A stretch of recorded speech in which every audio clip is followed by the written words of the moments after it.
안녕하세요. 저는 수도권에 살고 있는 30대 후반의 여자랍니다. 저는 어릴 때부터 장사를 해서 저는 항상 라디오를 듣곤 했는데요. 요즘엔 라디오보다 더 재밌고 찡한 이곳의 사연을 듣는 재미로 살고 있어요. 얼마 전에 저도 참 엄청난 일을 겪었거든요. 지금 다시 생각해도 나한테 진짜 일어난 일이 맞나 싶을 정도로 현실감이 없었답니다. 그래도 평소에 저처럼 누구보다 씩씩하게 극복해 가려고 애쓰고 있어요. 여러분께도 제 이야기를 다 말씀드리고 툭툭 털고 일어나고 싶어서 이렇게 사연을 보내게 되었어요. 이런 일도 있나 싶으시겠지만 한번 들어봐 주세요. 저는 20대 초반에 전문대를 졸업하고 바로 작은 식당을 차려서 장사를 시작했는데요. 어릴 때부터 요리하는 걸 좋아했고 공부엔 영 관심이 없어서 크면 꼭 식당을 차리고 싶었어요. 어떻게 보면 특이한 걸 수도 있고 아니면 어릴 때부터 진로가 확실한 똑순이라고 할 수도 있으려나요? 이것도 사업이다 보니 처음에 시작했을 땐 진짜 힘들었던 순간도 많았어요. 5년 넘게 고생하면서 실전에서 배웠던 것 같아요. 그렇게 30대 초반에 프랜차이즈 식당으로 사업을 확장하게 되었고요.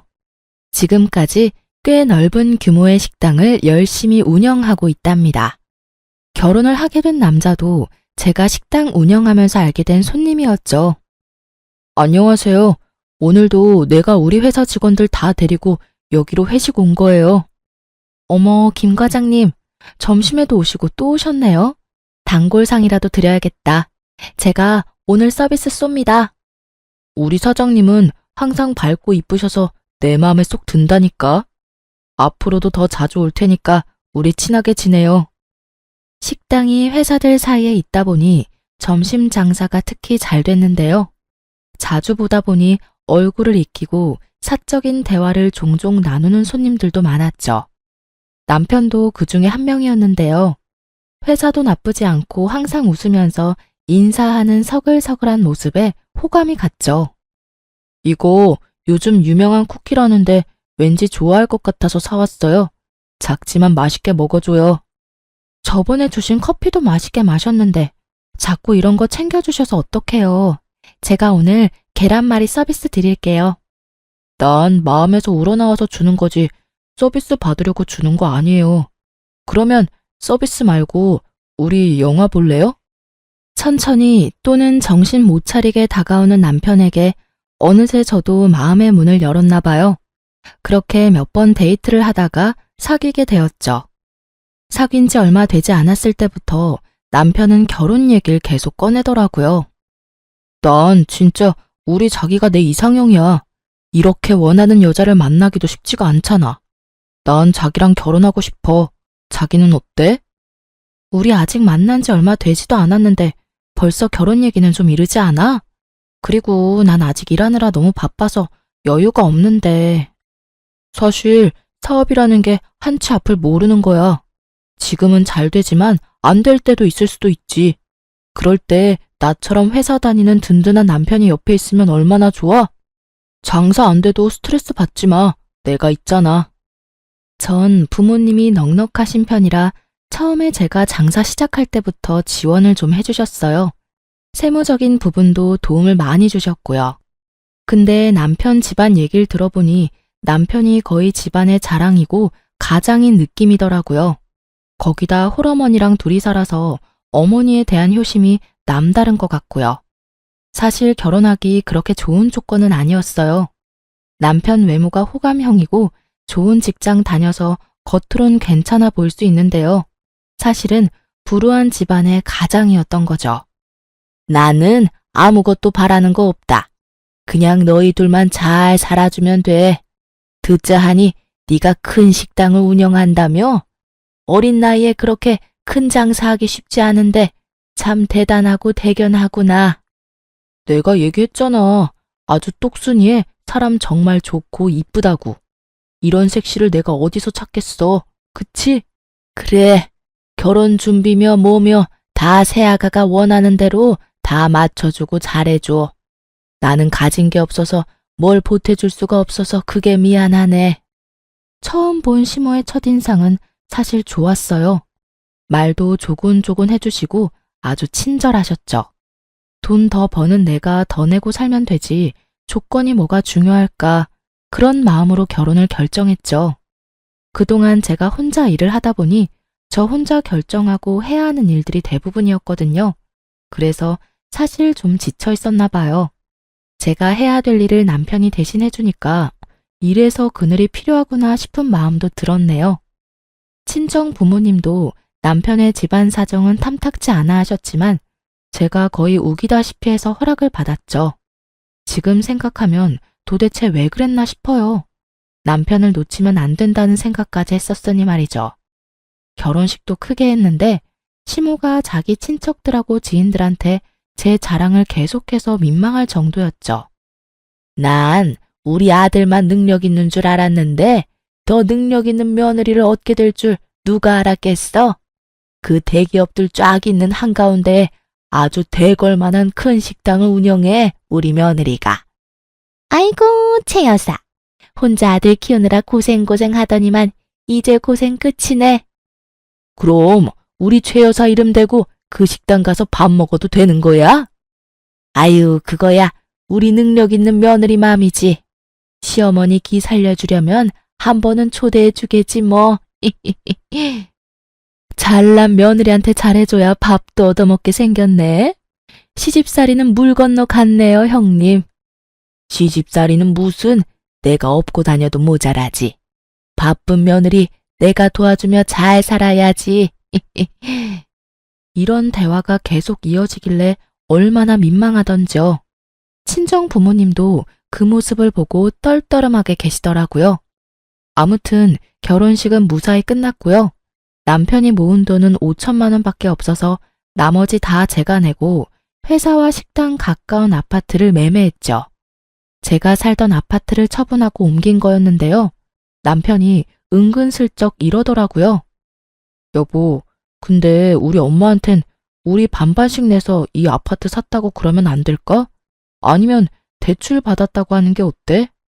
자기가 나보다 훨씬 잘 버는 거 아시는데 집까지 자기가 해왔다 그러면 우리 엄마 왠지 위축이 많이 되실 것 같아서 그래. 그렇게 생각은 안 해봤는데 뭐 그럴 수도 있겠네. 알았어. 근데 물어보시지 않는 이상 말할 필요도 없지 뭐. 걱정하지 마. 이때부터 뭔 소리냐고 따져 물었어야 하는데 똑순이라고 불렸던 저는 왜 이 인간 앞에서는 모질이가 됐는지 알 수가 없네요. 그것도 그 인간 능력이라면 능력이었을까요?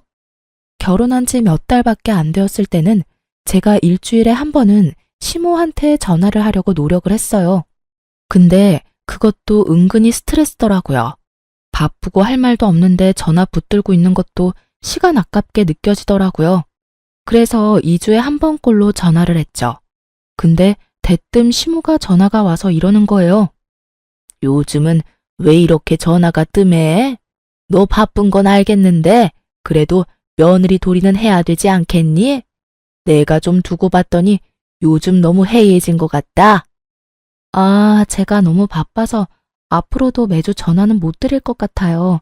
그건 이해를 좀 해주세요. 전화뿐만이 아니다. 아무리 잘난 며느리라도 그렇지 네 얼굴 아예 까먹겠다. 도대체 집에 온 지가 언제니? 못해도 한 달에 한 번은 찾아와서 시어미 밥도 사주고 용돈도 좀 주고 그래야 되는 거 아니니? 내가 이렇게 직접적으로 말을 해야겠어? 너는 장사한다 내가 그렇게 눈치가 없니? 네, 알겠어요. 이번 주에 찾아뵐게요. 민석 씨도 요즘 바빠서 계속 늦게 들어오더라고요. 민석이를 말하는 게 아니야. 네 남편이랑 꼭 같이 와야 되니? 넌 사장이니까 시간 많을 거 아니야. 회사에 하루 종일 묶여있는 사람이랑 같아. 오후에 시간 나면 잠깐 뭐 좀 사올 수도 있고 그런 거 아니야? 넌 돈도 잘 번다면서 어째 뭐 꽈배기 하나라도 사오는 게 없니? 이럴 때 보면 가정교육을 못 받았나 싶다니까. 어머니, 말씀이 좀 심하시네요. 솔직히 말해서 왜 저만 맨날 뭐 사서 가야 되나요? 민석 씨는 결혼하고 저희 집엔 한 번도 안 갔어요. 며느리랑 사위가 갔니? 너는 이제 우리 집 사람인데 자주 왔다 갔다 하는 게 당연한 거지. 아무튼 이번 주에 꼭 와라. 양손 무겁게. 알았니? 아니, 이런 전화를 받으니까 너무 당황스럽더라고요. 결혼식 때 저한테 부담 안 준다는 천사 같던 시모가 뭘 사달라고 계속 요구하는 뺑덕어멈이 되어 있더라고요. 대놓고 이렇게 요구하는 사람은 또 처음 봤네요. 그래도 신혼이니까 남편이랑 시모 혼자 사는 집에 찾아가서 소갈비 외식도 시켜드리고 마트 가서 사고 싶은 거 다 사서 계산도 다 해드렸어요. 와, 우리 와이프 진짜 최고다. 이렇게 시어머니한테 카드 플렉스하는 며느리가 어딨어 진짜? 도대체 마트에서 얼마를 쓴 거야? 너도 이렇게 자주 사줬는데 뭘 새삼스럽게 그러니? 며느리면 당연히 해줘야지. 아무튼 고마워 여보. 우리 이제 슬슬 가자. 나 잠깐 화장실만 빨리 갔다 올게. 저도 일어나서 갈 채비를 하는데 시모가 은근히 저를 잡아 끌고 속삭이더라고요. 아들이 매달 용돈을 주긴 하는데 그걸론 영 생활이 안 되네. 나이 들면 약값도 더 들지. 친구 한 번을 만나도 다 돈이야. 민석이한테 말하지 말고 너도 나한테 용돈 좀 매달 몰래 줄 수 없겠니? 네? 연금도 꽤 나오시고 민석 씨도 50만 원씩 드리는 걸로 아는데 돈이 모자르단 말씀이에요? 혼자 살아도 생활비가 얼마나 드는지 몰라. 아들 힘들까봐 내가 꾹꾹 참고 있었지. 이젠 든든한 며느리도 있으니 네가 좀 도와줄 수 있잖아. 늙어서 돈 없는 게 얼마나 서러운 줄 아니? 다달이 달라는 말씀이세요? 일단 민석 씨랑 상의는 해봐야 할 것 같아요. 넌 돈도 많이 번다면서 이렇게 째째하게 굴 거니? 민석이한테 말하지 말고 아들이 주는 만큼씩만 더 줘. 더 바라지도 않아. 너한텐 그렇게 큰 돈도 아니잖아. 안 그러니? 남편이 나오니까 얼른 말을 딱 끊어버리더라고요. 근데 웃긴 건 다음 날부터 매일같이 그 얘기로 문자를 보내기 시작하더라고요. 답장 안 하면 왜 안 하냐고 닥달해서 어떻게든 하게 만들고 말이죠. 결국 3일 버티다가 50만 원 보내줬어요. 제 정신 건강을 위해서요. 그렇게 매달 50만 원씩 남편한테 말 안 하고 보내주게 되었죠. 그거면 이제 된 건 줄 알았는데 그게 시작이더군요. 툭 하면 전화해서 앓는 소리를 해댔어요. 이번에 친구들이 단풍놀이 간다는데 돈이 모자라지 뭐니? 아유, 좋은 데로 간다는데. 얼마나 드시는데 돈이 모자라요? 민석 씨한테 물어보는 게 회사에서 바쁜 사람한테 전화할 수가 있니? 너는 네 사업장이니까 한가할 거 아니야. 지금 한 30만 원만 좀 보내줘라. 회사에선 가만히 안 자나 있죠. 제가 얼마나 바쁜데요. 이번엔 보내드리는데 자꾸 저한테 이런 부탁하시는 거 저 좀 그래요. 앞으론 자제해주세요. 뭐? 자제? 참나. 아주 시어머니를 아랫사람 대하듯이 하네? 그래, 돈 있다 이거지? 너 설마 우리 아들도 무시하는 건 아니지? 난 그 꼴은 절대 못 보니까 알아서 조심해, 얘. 시모 말하는 거야말로 완전 후배 돈 뺏는 일진 말투 아닌가요? 아무리 장사를 했어도 사람 때문에 이렇게 스트레스 받는 건 진짜 처음이었어요. 남편하고도 슬슬 돈 문제로 다투기 시작했죠. 이번 달 생활비는 왜 안 주는 거야? 반반씩 내는 것도 안 주면 나 혼자 다 내잖아. 저번 달에도 내가 닥달했더니 주고. 나 자꾸 이렇게 돈 문제로 얘기하기 싫어. 그럼 네가 이번 달은 좀 다 내라. 내 월급의 몇 배를 벌면서 생활비 몇 푼 된다고 쪼잔하게 진짜. 내가 얼마 번다고 당신한테 말한 적 있어? 내 수입을 어떻게 알고 그렇게 말해? 나도 힘들어. 장사하면 들어가는 돈이 얼마나 많은데. 순수익은 얼마 남지도 않아.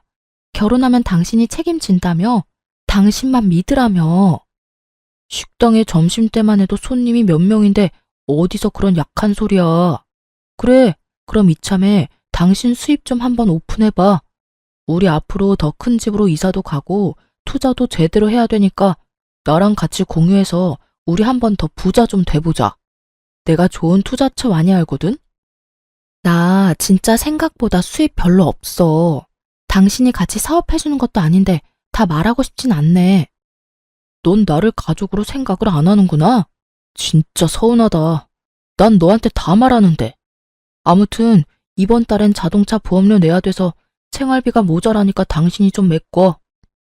당신하고 어머니한테 나 좀 서운해. 나 보면 돈 얘기밖에 할 게 없어? 내가 지금까지 몇 번 말 안 했는데 어머니 거의 맨날 전화해서 나한테 돈 타령해. 그리고 벌써 6개월째 50만 원씩 용돈도 드려. 근데도 부족하다고 또 달라고 하고. 무슨 화장품이 홈쇼핑에서 좋아 보인다고 지금 주문 넣으라고 하고. 나를 얼마나 들들 볶는 줄 알아? 이야, 50만 원씩이나? 그건 진짜 고맙네. 우리 엄마 신나시겠네. 우리 엄마가 사실 나 키우느라 얼마나 고생을 많이 하고 제대로 누리지도 못하고 사셨는지 몰라. 그래도 말년에 며느리 덕을 보시네. 부모님한테 용돈 좀 드리고 화장품 사드리는 게 그렇게 화가 나는 일이야? 그럼 당신은 왜 우리 부모님한테 전화 한 통도 안 하는데 용돈은커녕 한번 찾아가 보지도 않았잖아. 장인 장모님은 넉넉하셔서 용돈 필요 없잖아. 나보다 더 돈이 많으신데. 자기 똑순이인 거 좋지만 너무 나한테까지 딱딱하게 굴지 마. 우리 이제 부부인데 서로 좀 나누면서 살자. 돈 문제만 나오면 얼마나 요리조리 피해가는지 오히려 저를 나쁜 사람을 만들어서 벙칠 때가 한두 번이 아니었어요. 저도 참 바보 같은 게 공과금 밀리면 남편처럼 그냥 신경 쓰지 않고 버티면 됐었는데요. 그걸 못 참고 제가 다 내고 카드값 다 갚고 그렇게 호구 잡히며 살기 시작했죠. 남편은 이런저런 핑계를 대면서 이혼할 때까지 결국 생활비를 주지 않았었네요. 저도 마치 저를 돈줄로 생각하는 남편의 태도에 정이 확 떨어졌죠. 하지만 저를 더 미치게 한 건 다름 아닌 시모였어요. 일도 안 하니 심심했는지 자꾸 식당으로 찾아오더군요. 물론 신혼 때야 오면 반겨주고 직원들에게 소개도 시켜주고 식사도 대접하고 했죠. 근데 거의 일주일에 한 번씩은 꼭 오더니 점점 오는 횟수가 늘어나기 시작했어요. 아니, 저 홀서빙 하는 애는 처음 왔니? 왜 저렇게 서툴러? 내가 계속 지켜봤는데 계속 실수한다 얘. 주의 좀 줘. 어머니, 자꾸 직원들 불러서 그런 얘기하시면 직원들이 불편해해요. 여기서 다들 오래 하신 분들이에요. 그런 행동 불편하니까 그러지 마세요. 아니, 내가 그 정도 말도 못하니? 오래 하면 뭐하니? 일을 잘해야지. 내가 보니까 엉망으로 하는구만. 사장이 너무 유하면 안 되는 법이야. 제가 알아서 할 테니까 식당 일은 참견하지 말아주세요. 그리고 한창 바쁜 시간에 너무 자주 오시는데 솔직히 저 어머니 챙겨드릴 수가 없어요. 앞으로는 너무 자주 오시는 건 안 될 것 같아요. 난 너 힘들까봐 조금이라도 거들 게 있을까 해서 와보는 거지. 식당이 어떻게 되는지 보기도 하고. 그래, 이왕 말이 나와서 하는 말인데 내가 여기서 일을 좀 하면 어떠니? 나도 요즘 무료해서 몇 시간만 잠깐 일하면 딱 좋을 것 같은데. 네? 안 돼요. 생각보다 일하기 힘들어요. 그러다 다치거나 아프시면 더 불편한 상황만 생기고요. 딱 바쁜 점심시간에 3, 4시간만 일하면 안 될까? 나 예전에 식당 일 해봤어. 잘할 수 있다. 며느리 식당에서 일도 하고 돈도 벌고 얼마나 좋니? 일을 하고 싶어도 나이 때문에 어디서 써주는 데도 없고. 늙으면 얼마나 서러운지 모른다. 그래도 시어머니가 직원으로 일하는 건 안 되죠. 제가 어머니한테 큰 소리 칠 수도 없고요. 그건 안 될 것 같아요. 못하면 혼내도 돼. 나 그런 걸로 꽉 막힌 사람 아니야. 나 지금은 가볼 테니까 꼭 좀 생각해봐. 응? 시모가 불쌍한 척까지 하면서 아주 신신당부를 하면서 식당을 나가더라고요. 모든 상황을 지켜보고 있던 직원들과 눈이 마주치자 저도 멋쩍어져서 그냥 웃기만 하고 말았죠.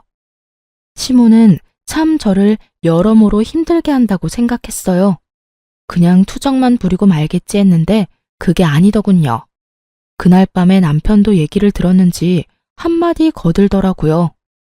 어머니가 당신 도와준다는데 왜 싫다고만 해? 어머니도 무료하지 않게 일하시고 좋잖아. 내가 내일부터 식당 나가시라고 말해놨으니까 당신도 그렇게 알아. 진짜 웃기고 있어?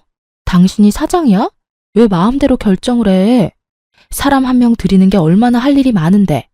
거기다 그냥 일하는 것도 아니고 돈 받고 한다며. 아, 그냥 적당히 당신이 알아서 용돈 챙겨주면 되지. 난 몰라. 내일부터 출근한다고 하시니까 잘해드려. 둘이 합심해서 밀어붙이는데 아주 어이가 없더라고요. 그렇게 시무는 다음날 아침에 와서 행주 들고 이리저리 휘젓고 다니더라고요. 제가 그냥 가라고 아무리 말해도 듣지 않았죠. 그래서 알아서 지쳐서 나오지 않도록 일을 한번 계속 시켜봤죠. 근데 의외로 열심히 하시고 직원들하고도 농담도 하시면서 잘 지내시더군요. 한 달이 다 되도록 매일같이 나와서 꽤 열심히 일을 하셔서 직원들도 좋아하더라고요. 여기 한 달 일하신 월급이에요. 너무 감사해서 제가 넉넉히 넣었어요. 제가 그동안 어머니를 오해했던 부분이 있었나 봐요. 3시간 일하시는 거지만 제가 정식으로 직원으로 신고도 해드렸으니까 앞으로도 열심히 도와주세요, 어머니.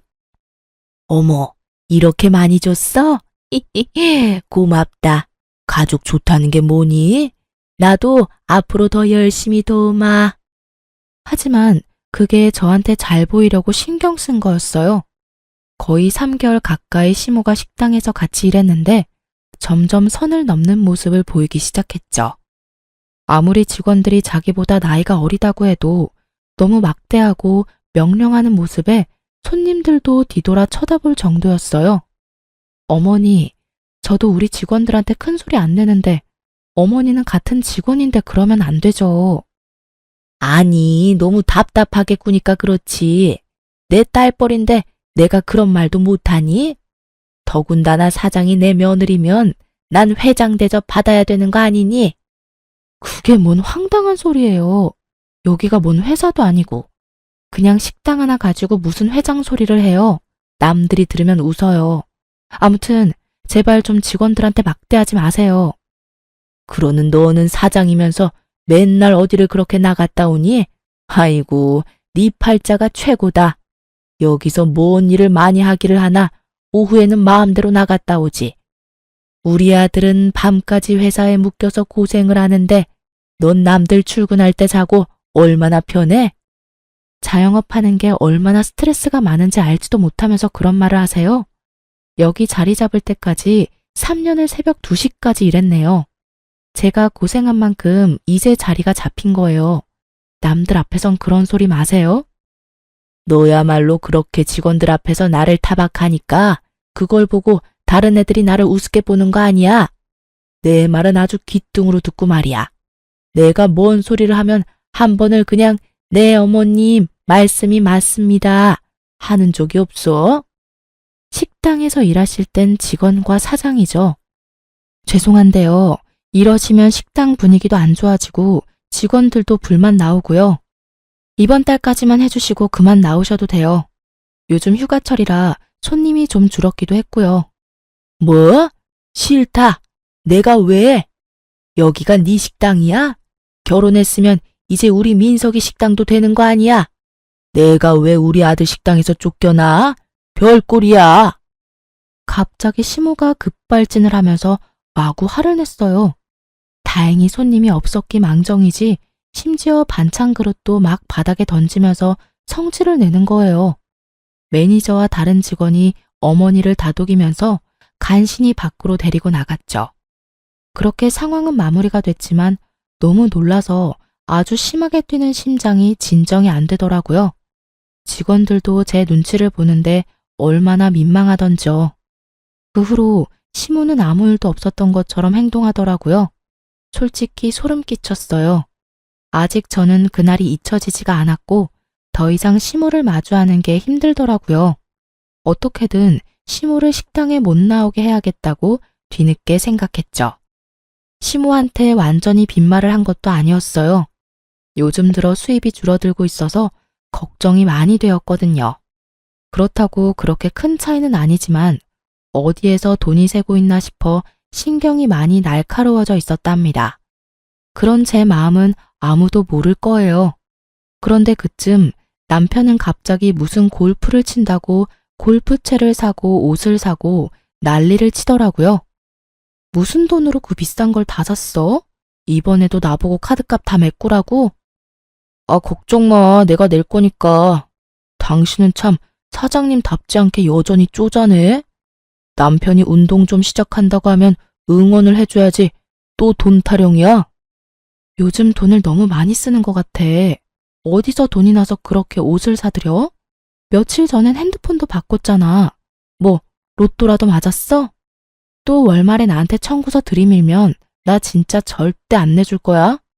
그래, 나 로또 맞았다.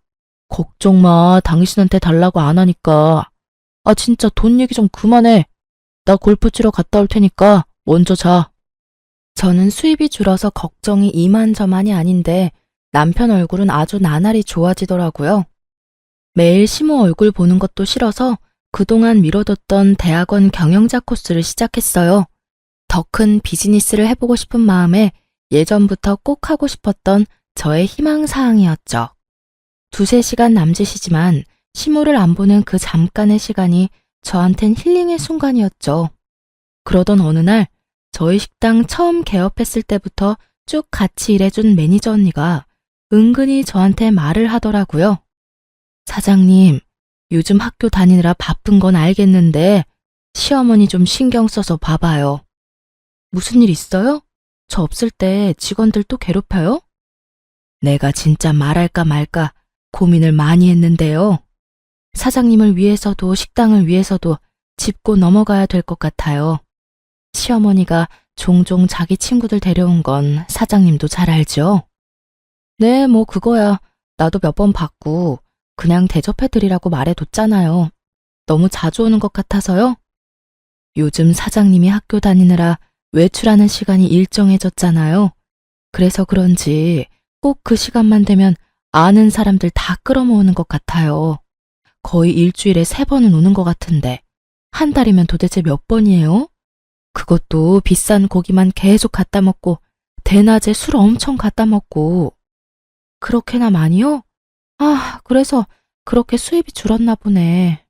진짜 머리 아프네요. 알려줘서 고마워요, 언니.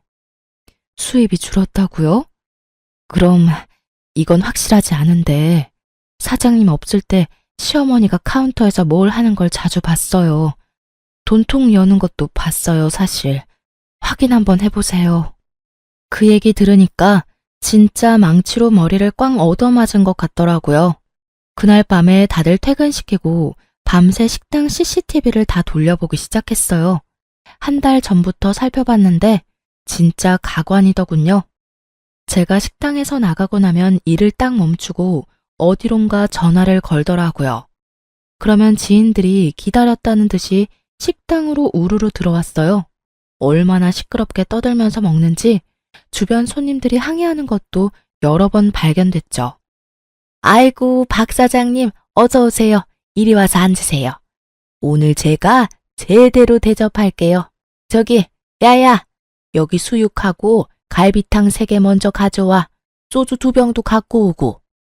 우리 정 여사 부자 며느리 들였다더니 아주 팔자가 확 폈네. 여기가 정 여사 식당이란 말이지. 진짜 크고 넓다. 돈 많이 벌겠네. 뭐 괜찮게 사는 정도지 뭐. 얼마 전엔 우리 아들이 이 가방 백화점에서 하나 사다 주더라고. 세상에, 말년에 정 여사 팔자가 이렇게 확 필지 누가 알았어? 진짜 부럽다 부러워. 우리 아들은 이런 여자 하나 못 낳고 뭐 하나 몰라. 우리 아들이 그만큼 잘났으니까 그런 거지. 이 식당도 곧 내가 맡을 거야. 우리 며느리는 더 크게 분점 낼 거거든. 진짜? 우리 정 여사 진짜 이러다 재벌 되는 거 아니야? 나 좀 잘 좀 봐줘. 아니, 아직도 갈비탕 안 나왔어? 그리고 내가 저번에 만들어 놓으라던 인삼 꿀절임 좀 미리 준비해 놓고. 아주 자기가 식당 사장인 것처럼 직원들을 부려먹는 꼴을 보니 기가 막히더라고요. 그동안 직원들이 얼마나 불만이 많았을지 눈에 훤히 보였죠. 제가 힘들다는 이유로 직원들을 잘 챙기지 못한 것 같아 너무 미안하더라고요. 시무를 더욱 용서할 수 없었던 건 바로 다음 동영상 때문이었죠. 프론트 쪽 CCTV를 돌려보니 세상에 매일매일 현금을 훔쳐가고 있더라고요. 5만 원 한 장 주머니에 몰래 넣다가 시간이 가도록 점점 대담해지더라고요. 아주 돈다발을 앞치마에 쑥 넣고 가는 날도 있더라고요. 제가 그래도 오랫동안 장사를 했는데 어떻게 그렇게 돈이 비는 걸 몰랐을까요? 진짜 제 발등을 찍고 싶더라고요. 저는 배신감과 충격으로 가슴을 치며 한참을 울었답니다. 약해져서는 안 된다는 생각으로 마음을 다잡고 새벽까지 혼자 식당에서 그 동영상들 다 추려서 저장을 해두었어요. 다음날 시무가 출근하기 전에 직원들을 다 불러서 사정을 설명했죠. 그동안 제가 없는 사이에 시어머니가 여러분께 한 행동들 제가 대신 사과드려요. 이제 알게 돼서 너무 죄송해요. 그래서 그런데 그동안 시어머니에 대해 보셨거나 알고 계신 거 있음 저한테 얘기 좀 해주세요. 한 분씩 저랑 대면해서 얘기 좀 해요. 저는 5명의 직원과 모두 얘기를 하고 동의를 받고 동영상도 찍어두었어요. 그리고 직원들에겐 시모에겐 어떠한 얘기도 하지 말라고 신신당부를 해놓았죠. 그동안 시모한테 당해서 그런지 직원들은 시모 얘기만 나와도 진절머리를 치더라고요. 며칠에 걸쳐서 변호사 상담을 진행했어요. 대충 윤곽이 나오고 나서야 시모를 불렀죠. 내일부터 식당 나오지 마세요. 일 잘하고 있는 사람한테 갑자기 그게 뭔 뚱딴지 같은 소리야? 너 또 왜 히스테리니? 이제 직원들 좀 그만 괴롭히고 나 없을 때 사장 행세 그만하고 좋은 말 할 때 나오지 말라고요. 아니 이게 지금 시어머니한테 이게 무슨 말버릇이야? 네가 뭔데 나오지 말라야? 내가 여기 사장이에요. 아줌마 아들이랑 아줌마는 10원 한 장 안 보탰고 여긴 내가 피땀 흘려서 만든 내 식당이라고. 당신이 뭔데 어디서 밥숟가락을 올려? 이거 완전히 미쳤네. 아줌마? 당신? 너 진짜 옛날 같았으면 바로 소방 맞았어. 알아? 그래, 네가 사장이라고 지금 시어머니도 못 알아보고 사리분별 못하니? 사리분별 못하고 날뛰는 건 당신이지. 내가 가만히 놔두니까 다 아줌마 거 같아? 아줌마, 남의 거 도둑질할 생각 말고 정신 좀 차려요. 뭐? 야, 너 오늘 날 한번 잘 잡았다.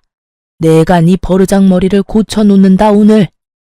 시모가 눈에 쌍심지를 켜고 제 멱살을 잡으려고 달려들더라고요. 직원들이 시모를 양쪽을 잡고 말리고 저도 몸을 확 피해버렸죠. 시모가 자기 마음대로 못하니까 성질이 났는지 식당 도구들이며 그릇들을 마구 던지기 시작하더라고요. 직원들도 소리치며 말렸지만 아주 미친 사람처럼 눈이 뒤집혀서는 금세 난장판을 만들더군요. 저는 그 꼴을 보면서 남편놈한테 전화를 했죠. 지금 당장 식당으로 와서 네 엄마 데려가. 와서 보면 알 거 아니야, 뭔 일인지. 20분쯤 됐나? 남편이 헐레벌떡 들어오더군요. 아수라장이 된 식당을 둘러보더니 그 가운데서 씩씩대는 시모를 확인하곤 저를 휙 노려보더군요. 도대체 무슨 일이야? 뭔 일인데 감히 우리 엄마를 저렇게 화나게 할 수가 있어? 감히? 아주 모자가 쌍으로 웃기고 있네. 아주 말투가 드라마 회장님 뺨치시네. 너 도대체 그 말투가 뭐야? 뭔 일인데? 이유가 어찌됐건 시어머니를 이렇게 화나게 하면 돼. 당장 죄송하다고 무릎 꿇고 빌어. 얼른. 괜히 지 엄마 보라고 저한테 호통을 치는 남편이 우스워 보이기까지 하더라고요. 저는 말하기도 귀찮아서 시모가 지인들이랑 술판 벌이는 동영상 한 개를 살짝 보여줬죠. 이까짓 게 뭐라고 이걸 가지고 감히 시어머니한테 식당에 나오지 마라 갑질이야. 이거 먹은 거 얼마나 된다고? 내가 내줄게. 얼만데? 돈 준다고. 돈 준다고? 그거 당신 돈 확실해? 내 돈은 아니고? 경찰서 가기 싫으면 이쯤에서 네 엄마랑 식당에서 나가. 네 엄마? 역시 장사하는 것들은 이래서 안 돼. 무식하고 교양 없고 얼굴도 못생긴 거 돈 하나 보고 억지로 결혼해서 살아주니까 꼴랑 이거 식당 하나 하는 것 같고 네가 진짜 뭐라도 되는 줄 알아? 이제야 본색이 드러나네. 그래서 그렇게 결혼하자고 쫓아다녔어? 내가 돈 많이 버는 줄 알고? 그래. 그렇지 않고서야 나처럼 대기업 다니는 괜찮은 남자가 너 같은 애한테 가당키나 해? 나 아니면 네가 어디서 나 같은 남자 만나서 결혼까지 했겠어. 분수를 알아야지. 남편은 아주 무서운 얼굴로 저를 노려보며 팍 밀치기까지 하더라고요. 엄마나 아들이나 계획은 거창한데 상황 파악은 좀 딸리나 보네. 방금 CCTV 동영상을 봤는데도 모르겠어?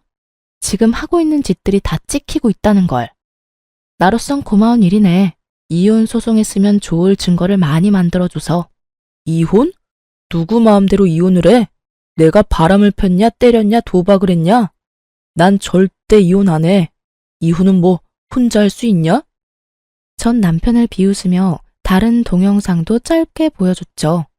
거들먹거리던 남편 표정이 점점 하얗게 질려가더군요. 시모가 카운터에 서 있는데 남편이 들어오는 동영상이었죠. 시모가 무슨 주머니를 주니까 주위를 두리번거리더니 그걸 쓱 가방에 넣더라고요. 맞아요. 시모가 훔친 그 돈주머니였죠. CCTV를 다 확인해보면서 진짜 황당하던 게 남편이 거의 일주일에 한 번씩 와서 수금하듯이 시모한테 훔친 돈을 받아가더라고요. 그동안 흥청망청 써댄 돈이 모두 다 제 돈이었던 거죠. 정확히 말하면 제 돈도 아니고 식당의 수입을 함부로 훔쳐서 썼던 거였어요. 처음부터 내 돈 보고 나하고 결혼하려고 수작 부렸던 거네? 너 이거 도둑질에다가 사기 결혼인 거 알아? 뭐? 사기? 증거 있어? 증거 지금 바로 보여줬잖아. 너 대기업 다녀서 똑똑하다며? 근데 왜 금붕어 대가리 달아놓은 거 마냥 이해를 전혀 못해? 그거 안에 뭐가 들어있는지 안 보이잖아. 근데 그게 뭔 증거야? 얘가 진짜 생사람 잡네. 그거 내가 얘 먹으라고 간식 좀 싸줬다. 네 남편 먹을 거 준 게 그렇게 아까워? 내가 당신들 뜻대로 될 줄 알고 만만하게 봤나 본데 내가 CCTV에서 이거 하나 찾았겠어요?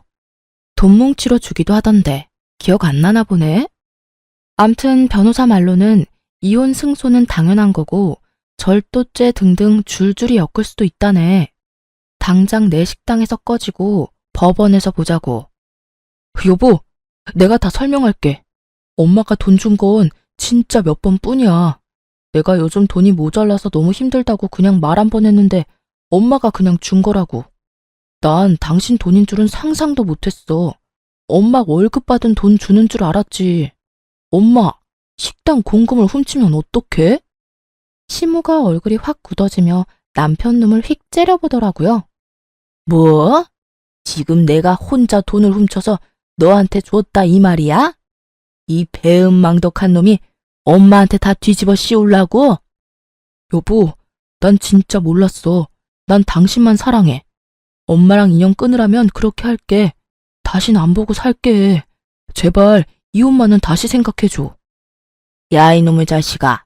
아무리 급해도 그렇지 엄마를 팔아넘겨?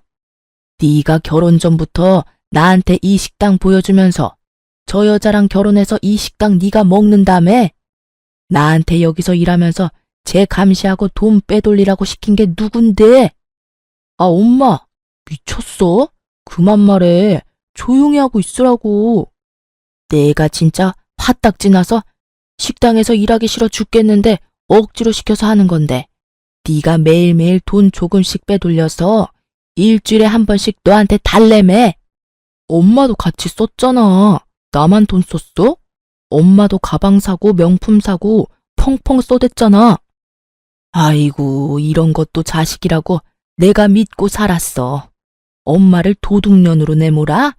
아이고, 민석이 아버지, 나 데려가요. 다 데려가. 남편 잃고 하나 있는 아들 죽을 뚱살뚱 키웠더만 이제 나를 감옥 보내려고 그러네. 아이고.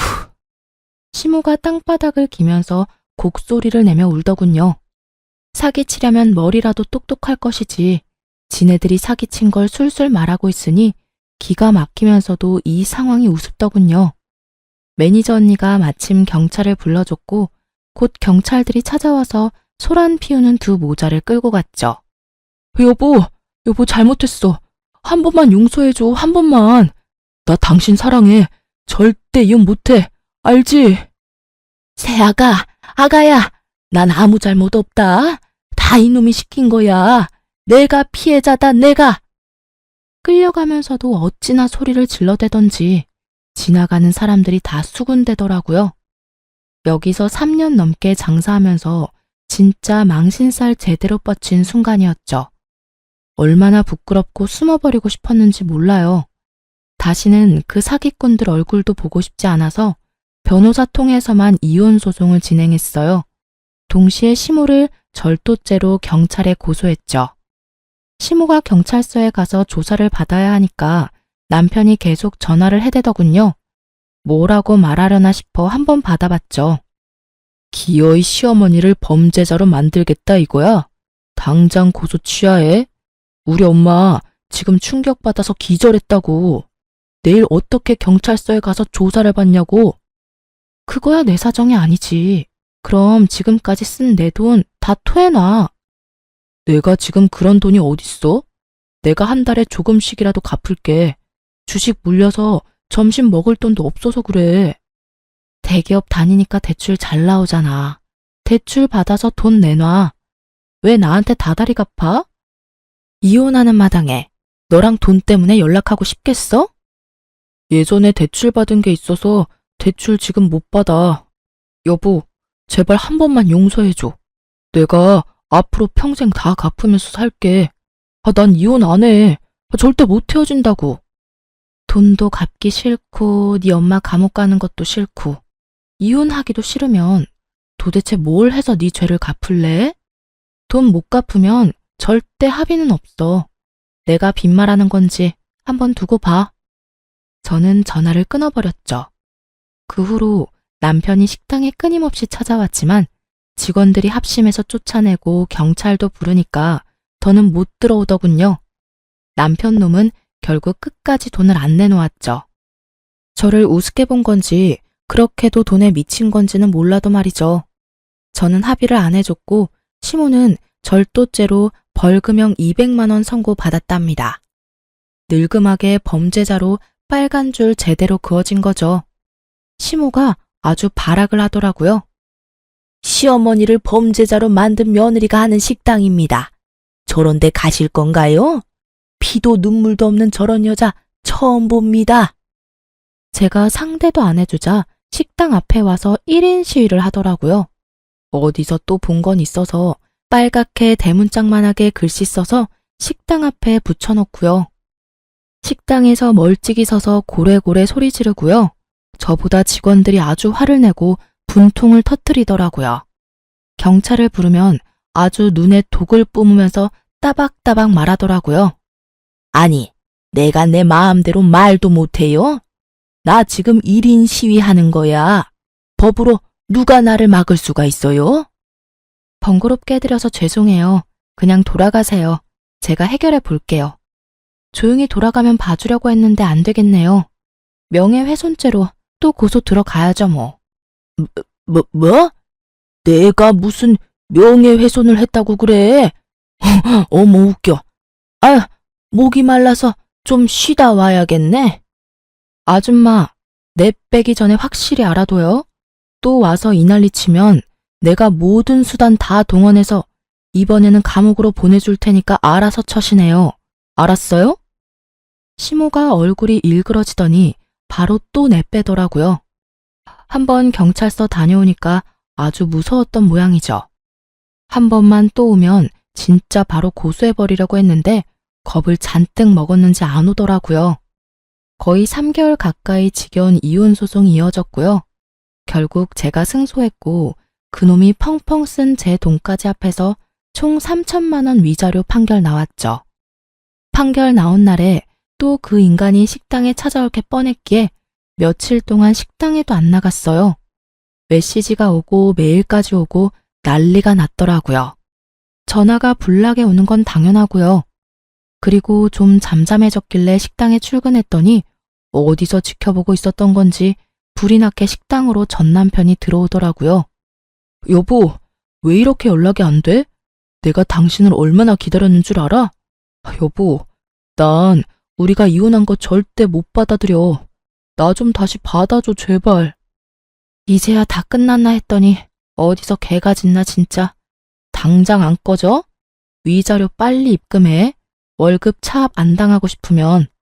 진짜 당신이랑 악연 좀 끊고 싶다. 제발 좀 그만 좀 떨어져.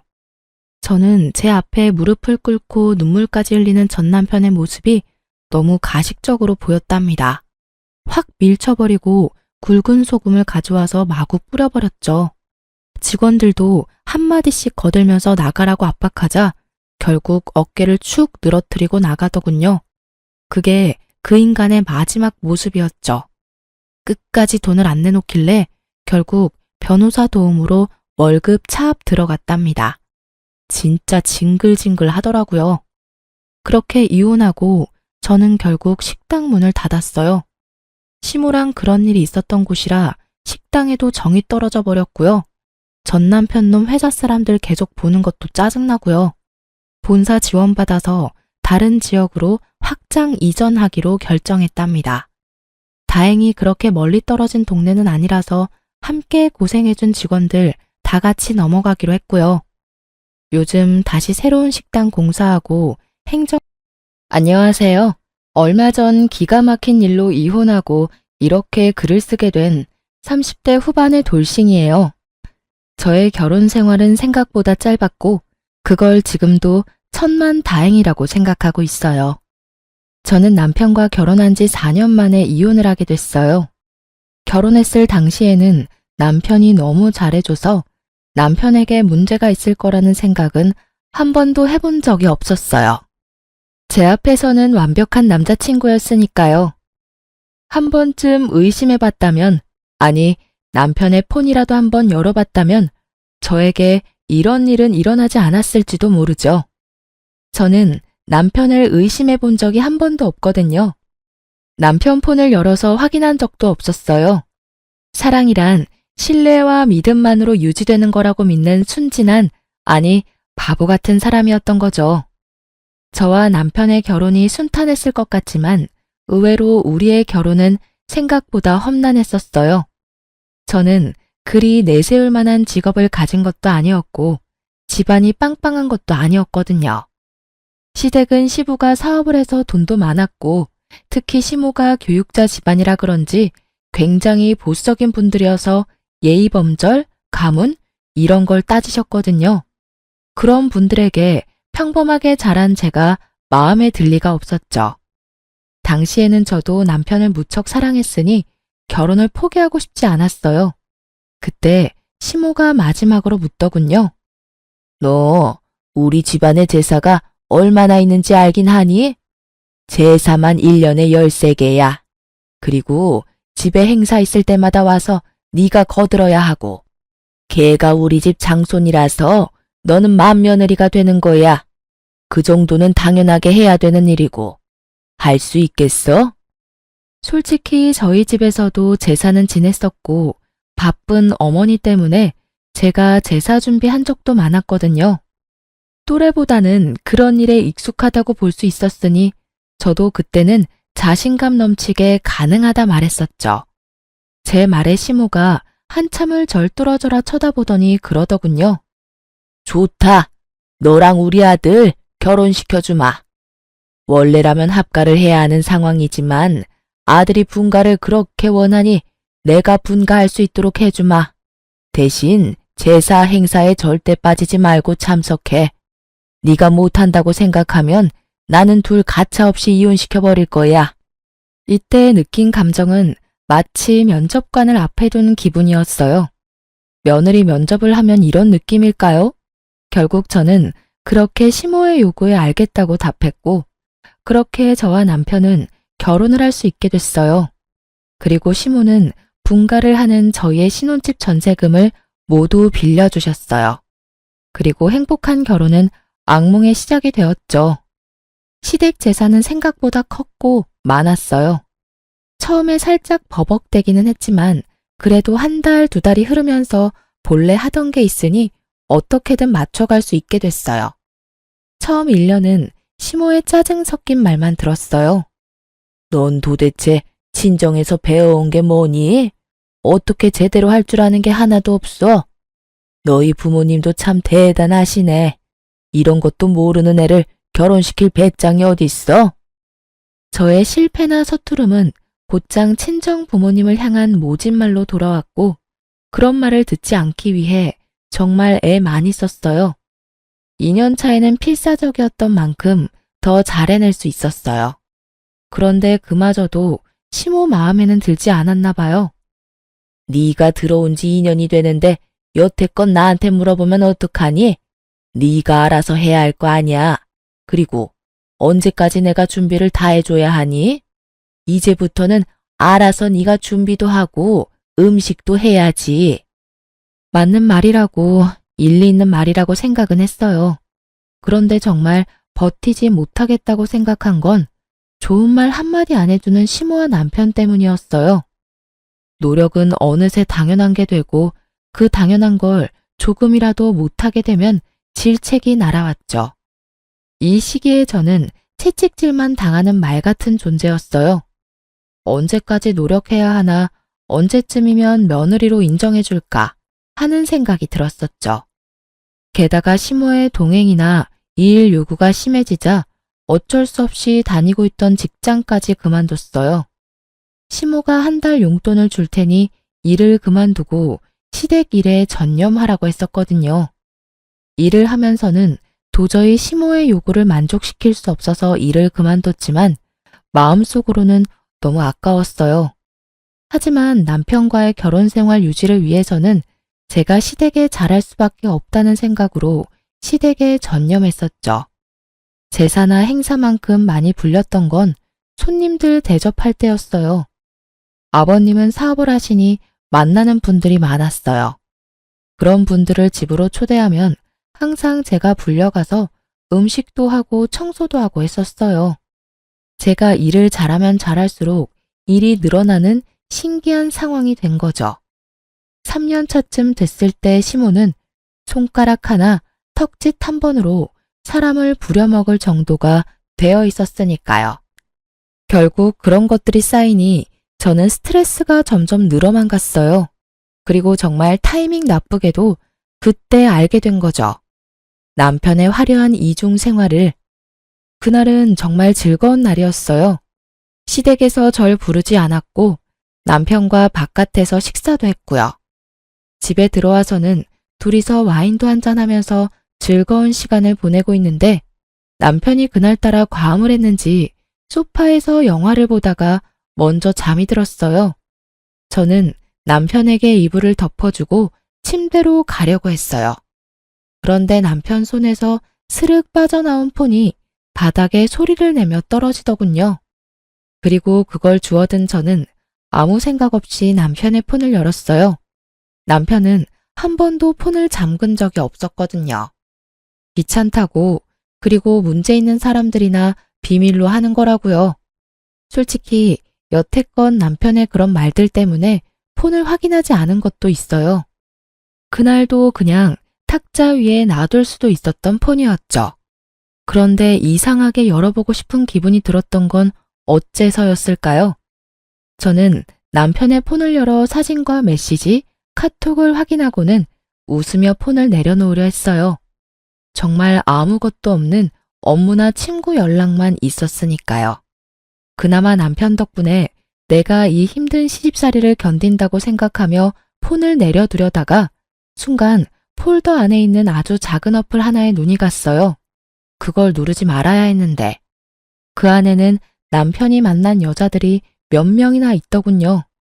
저는 남편이 바람을 필 거라는 상상도 해본 적 없었는데 이렇게 한 명도 아닌 여러 명의 여자를 보게 되니 너무 당황스럽더라고요. 남편이 그 여자들과 약속 잡은 날을 확인해 보니 거의 대부분이 제가 시모에게 불려서 시댁에 간 날들이었어요. 저는 남편과의 결혼을 유지하기 위해서 몸이 힘들어도 제사 준비, 음식 준비, 청소까지 식모처럼 일하고 있었는데 남편은 그런 저를 두고 자기 혼자 열심히 즐기고 있었더라고요. 너무나 큰 배신감과 충격에 부들부들 떨며 혼자 소갈이 하던 저는 잠도 제대로 못 자고 그날 하루를 뜬 눈으로 지새웠어요. 그리고 그 다음날 남편이 일어나자마자 묻지도 따지지도 않고 말했죠. 나랑 이혼해줘. 자다 깬 남편 얼굴이 당황스러움으로 바뀌더군요. 그럴 수밖에요. 제가 장난으로라도 헤어지자거나 이혼하자는 말은 한 적이 없었거든요. 연애를 하고 있는 동안에도요. 그런 제가 뜬금없이 앞뒤 다 잘라먹고 이혼하자니 남편이 당황할 수밖에요. 뜬금없이 아침부터 무슨 소리야? 무슨 일 있어? 집안일이 힘들어? 엄마가 괴롭혀?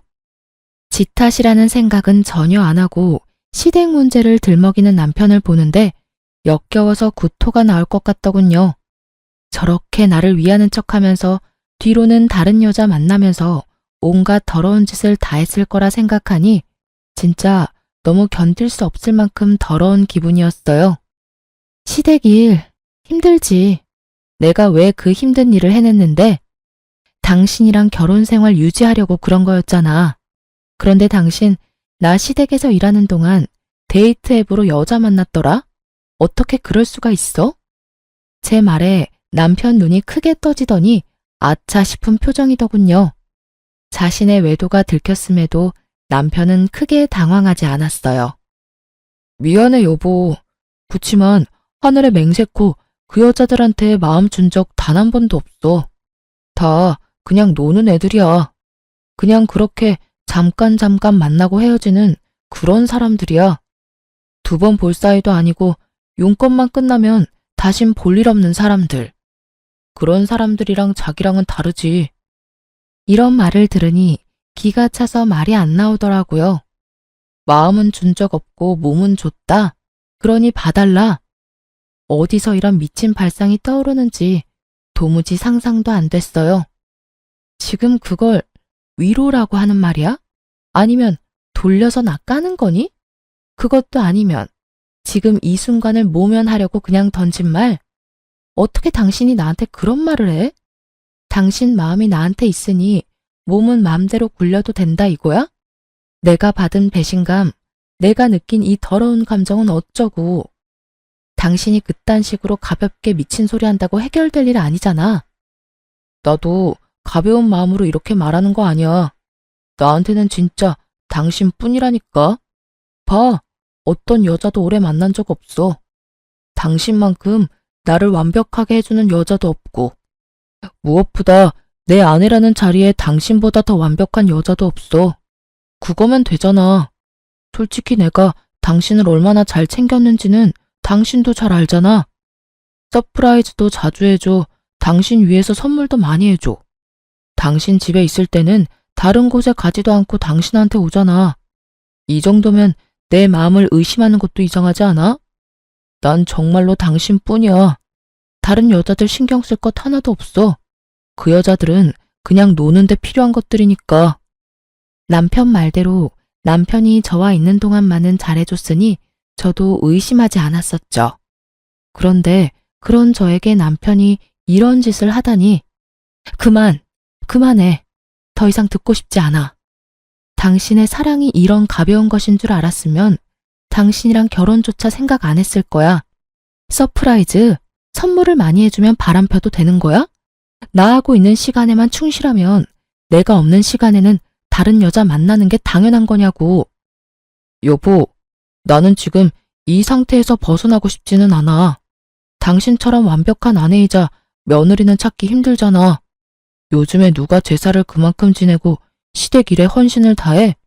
어딜 찾아봐도 당신뿐이야. 당신이 있으니 우리가 이렇게 잘 사는 거고. 부모님 도움 받아가며 편하게 사는 거잖아.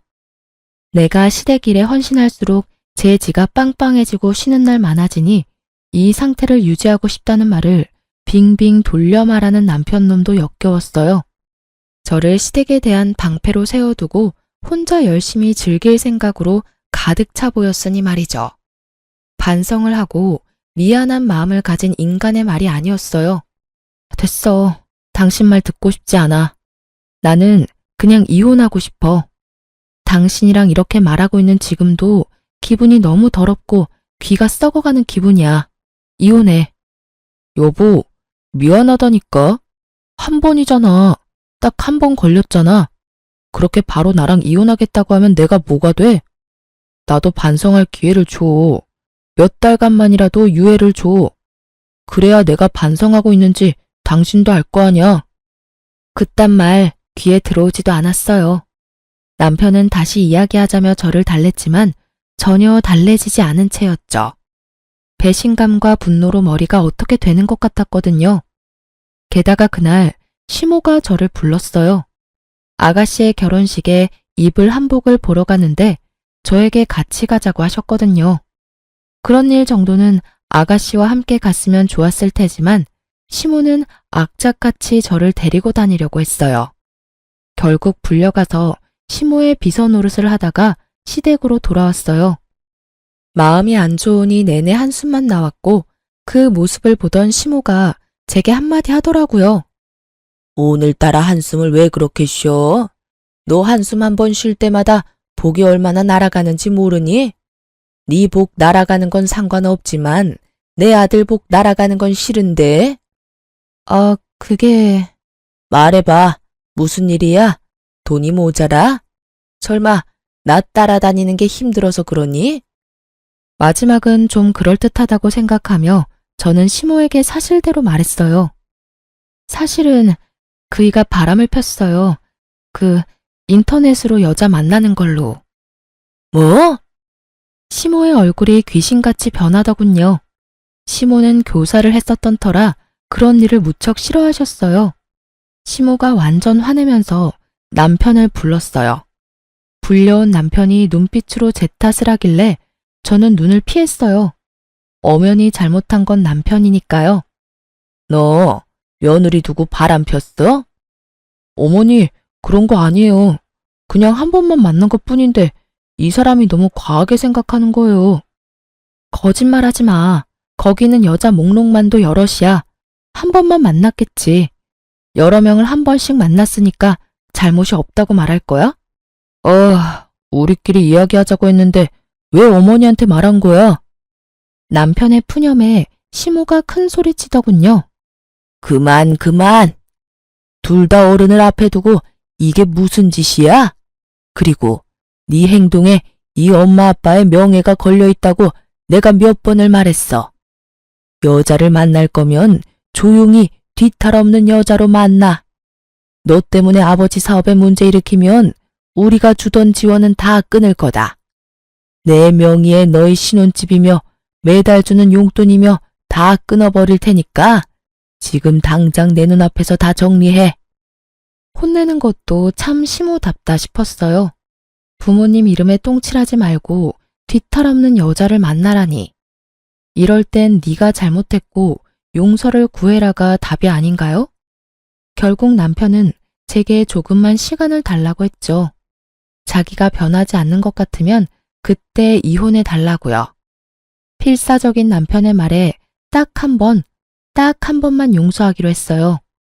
그날 이후로 남편은 매일 저녁 제게 핸드폰 검사를 받고 설정에 들어가 어플 다운받은 모든 기록을 보여줬어요. 그렇게 이야기가 일단락 되어가고 있었어요. 정말로 남편은 바람을 피지 않았고 집과 회사, 시댁을 드나들며 제 눈앞에 있으려 노력했죠. 하지만 한 번 깨진 병은 붙인다 한들 원상복구되는 건 아니더라고요. 여전히 저는 남편에 대한 의심을 거두지 못했고 완벽한 남편의 모습에도 빈틈을 찾게 됐죠. 그렇게 3개월 정도 지난 어느 날 남편의 바람보다 더 큰 일이 생겼어요. 그날은 큰 제사를 끝낸 다음이었는데 시모가 저한테 앉으라며 할 말이 있다고 하더군요. 남편과 둘이 그 앞에 있으니 시모가 저에게 운을 떼더군요. 네 시아버지 1년 전에 다쳐서 병원 신세 진 거 기억하니? 네, 어머님. 고관절 골절로 입원하셨다가 지금은 집에 계시잖아요. 그래, 지금 집에서 지내는데 점점 몸이 좋아져야 할 사람이 점점 안 좋아지고 있어. 거동을 못하는 건 아니지만 거동을 할 때 도움이 많이 필요하지. 여태 나랑 네 신우가 움직이는 거 도와줬는데 이제는 네 신우도 결혼하고 나면 여기 못 올 거고 나도 늙어서 힘을 못 쓰니 네가 들어와서 네 시아버지 수발을 좀 들었으면 좋겠구나. 저는 너무 당황했어요. 갑작스러운 합가 이야기에다가 시부 수발까지 들라는 말에 정신이 없었죠. 솔직히 그 집안의 제사와 행사만 도맡아 해도 일이 힘들고 바쁜데 그 와중에 아픈 시부 수발까지 지금의 스트레스보다 몇 배나 더 힘들어질 게 불보듯 뻔했어요. 시모는 언제 어디서나 저의 행동과 말을 관찰하고 검사할 테고 남편은 남편대로 이 집에 들어오면 다시 밖으로 놔둘 게 분명했죠. 어머님, 아버님 상태가 안 좋아지신 거면 병원을 다시 가보셔야 되지 않을까요? 의료 지식도 없고 간병도 해본 적 없는 사람들이 하기에는 좀 어려울 것 같은데. 여태 잘 해왔다. 그러니까 걱정하지 말고 합가할 준비나 해. 당장이라도 드리고 싶지만 일단 네 신우가 결혼을 하고 나서 짐을 빼야 너희 짐이 들어올 수 있고 전세도 계약이 종료되려면 3, 4개월 남았으니 그때까지 준비해 놓으라고 미리 말하는 거다. 합가를 하던 하지 않던 나는 너희 신혼집 전세금은 뺄 거야. 이건 선택이 아니고 확정 사항이니 그렇게 알고 정리해라. 완전 통보였어요. 마치 해고를 하는 것처럼 칼처럼 자르는 말투였죠. 남편이 시모에게 말했어요. 갑자기 합가를 하자고 하면 어떡해요. 솔직히 합가하는 게 쉬운 일도 아니고 직장이랑 거리가 있어서 여기 들어오는 것도 쉬운 일 아니라고요. 차가 없으면 대중교통을 타고 다니면 되고 없으면 자전거라도 사서 끌고 다녀. 네 직장에서 우리 집까지 편도로 30분밖에 안 걸리잖아. 이 큰 도시에 살면서 출퇴근 왕복으로 1시간이면 오히려 짧은 시간 아니니? 어디서 말도 안 되는 말을 하고 있어. 너 그렇게 집에 들어오는 게 싫은 거야? 그런 게 아니라 거기에 이미 자리를 잡았는데 갑자기 들어오라니까 그런 거죠. 그럼 집에 들어가면 뭐 해줄 건데요? 남편은 벌써부터 합가하고 자기에게 떨어질 콩고물부터 생각하고 있더군요. 우리 신혼집 전세자금 좀 나눠줄 거예요? 너 하는 거 봐서 잘하면 주고 잘못하면 줬던 것도 뺏을 거다. 그리고 매달 지원하던 건 그대로 줄 거야. 너희는 더 좋은 거 아니니? 돈 내던 거 안 나가고 받는 돈은 그대로잖니. 그리고 우리 죽으면 이 집 너희한테 그대로 상속될 거고 도대체 왜 싫은 건지 모르겠구나. 시모의 말은 구구절절 맞았어요. 하지만 거기에는 중요한 게 빠져 있었죠. 그 집에 들어갔을 때 제게 주어질 일의 크기요. 지금보다 더 많은 일을 도맡을 것이 뻔했기에 저의 마음속으로는 거의 울고 있었어요. 아무리 봐도 이 상황을 타개할 방법이 없어 보였거든요. 그렇게 저는 시댁에서 나와 집으로 가며 생각에 잠겼어요. 이 일을 어찌해야 할까 남편과 상의해 볼까 싶었지만 남편은 이미 들어가기로 마음을 굳힌 듯 보였어요. 전세금이 탐나서 그랬겠죠. 저는 그날부터 어떻게 시모의 합가를 거절할까 하고 생각하기 시작했어요. 좋은 방법이 떠오르지 않던 그때 남편이 다시 다른 여자를 만나는 걸 목격했어요. 이번에는 공교롭게도 제가 직접 보게 된 거였죠. 남편과 밖에서 식사를 하고 남편은 약속이 있어서 그대로 시내에 있기로 했고 저는 집으로 돌아왔어요. 그런데 돌아오던 도중에 남편이 제 핸드백에 지갑을 넣어놓은 걸 깜빡해서 남편에게 갖다 주려고 다시 남편이 있던 곳으로 갔거든요. 그때 보게 됐어요.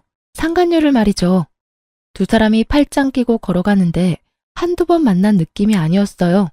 저번처럼 일회성인가 싶었는데 전혀 아니었어요. 그 친밀감이 생각 이상이라서 제 쪽이 더 당황했어요. 설마 하며 사람을 시켜 그 여자에 대해 알아봤는데 남편은 제가 조사한 기간 동안 몇 번이나 그 여자를 만나더라고요. 결국 남편의 불륜을 알게 되니 정신이 번쩍 들더군요. 제가 시댁일로 정신 못 차리고 휘둘리는 사이에 남편 놈은 또 저 몰래 사람을 만나는 거였어요. 그것도 이번에는 저번과는 다르게 여러 번을요. 시댁에 대한 스트레스, 남편에 대한 분노, 이런 것들이 뒤죽박죽 되기 시작하면서 저는 제대로 된 판단을 할 수 없을 정도였어요. 그 감정들이 저를 삼켜버린 것 같은 기분이 들었거든요.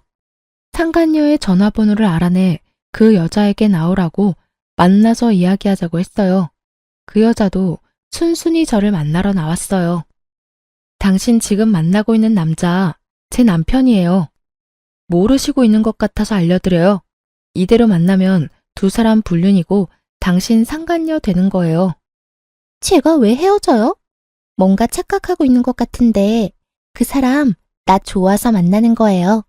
저도 그 사람 좋아서 만나는 거고요. 그러면 좋아하지 않는 사람은 정리해야 하는 게 맞는 거 아닌가요? 그렇지 않아도 그 사람이 와이프 곧 정리하겠다고 했어요. 전 그 이야기만 믿고 있어요. 당신이 하는 말 들을 필요 없을 것 같은데요? 이보세요. 당신 이대로 내 남편 만나면 상간녀 되는 거예요. 그렇게 살고 싶어요? 어떻게 남의 남자 뺏어가고는 이렇게 뻔뻔할 만큼 당당해요. 불륜도 뭐 사랑이라고 말하고 싶은가 본데 아무리 치장해도 당신이랑 남편 사이는 더러운 불륜 그 이상도 그 이하도 아니야. 더럽다 더럽다 그러는데 그쪽이야말로 더 역겹지. 서류상으로만 아니지. 그 사람이 당신 사랑하는 걸로 착각하나 본데 그거 사랑 아니야. 나한테 다 이야기해줬거든?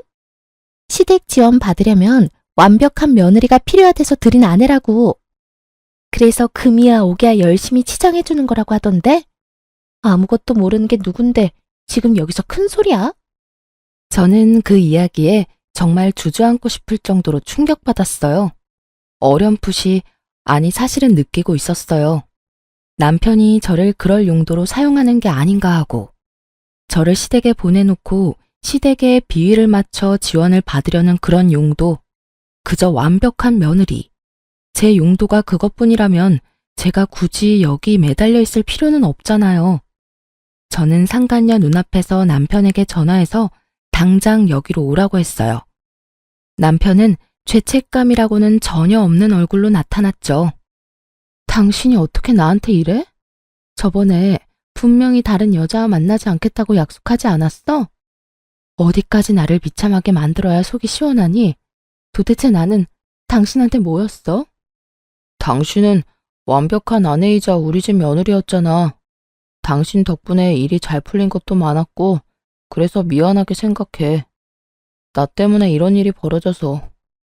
그래도 나는 내 마음 속이는 일은 못해. 당신한테는 미안하지만 이 여자랑 같이 살고 싶어. 그래서 만남 지속한 거고. 야, 이 나쁜 놈아. 네가 어떻게...